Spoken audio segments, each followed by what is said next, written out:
कि सब जिला खाली जिला हमारा जिला बलिया बाकी सब जिला खाली जिला हमारा जिला बलिया बाकी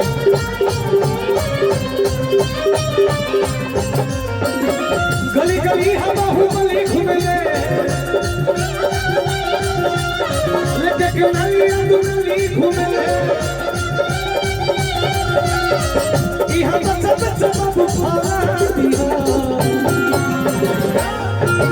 सब जिला खाली जिला हमारा जिला बलिया बाकी हो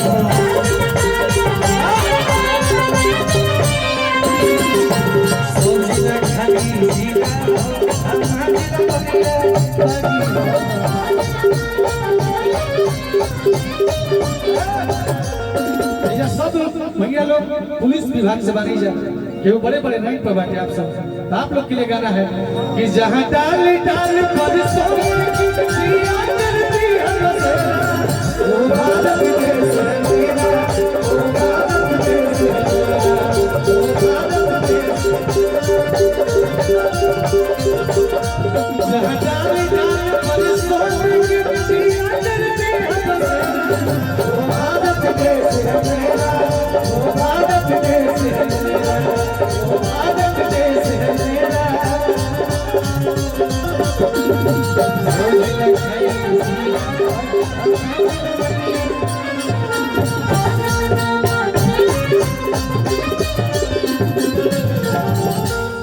भैया भाषा समझे में सुधर के ना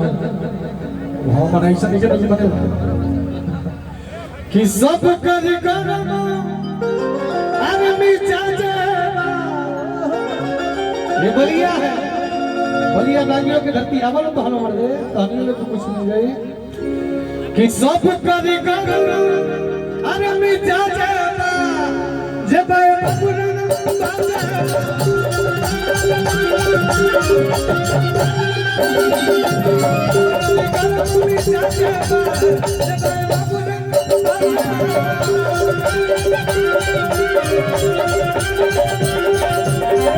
हम बगावत के माटी हो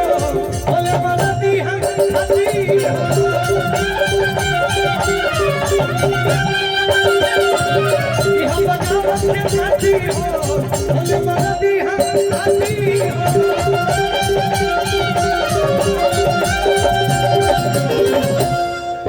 कि यही जसीना में फसा अरे की हो सब जिला खाली जिला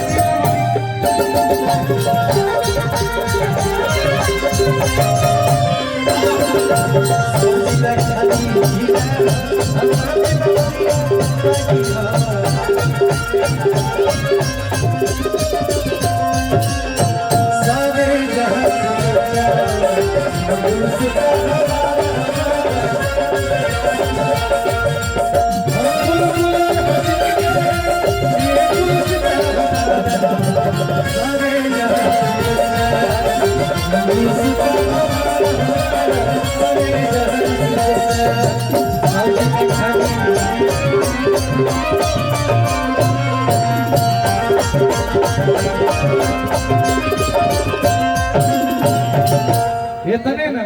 लोग कहे कि बलिया के लड़का बड़ी गुमान करला सब बलिया के लड़का बड़ी टेढ़ बोलेला सब बलिया बागियों की धरती है बलिया वीरमंगल पांडे की धरती है चित्तू पांडे की धरती है बलिया पूर्व प्रधानमंत्री स्वर्गीय चंद्रशेखर सिंह जी की धरती है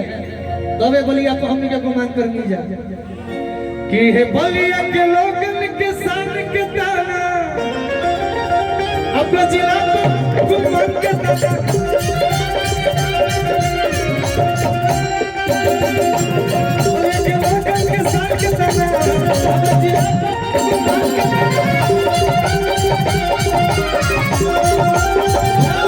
गुमान कहे ना हुई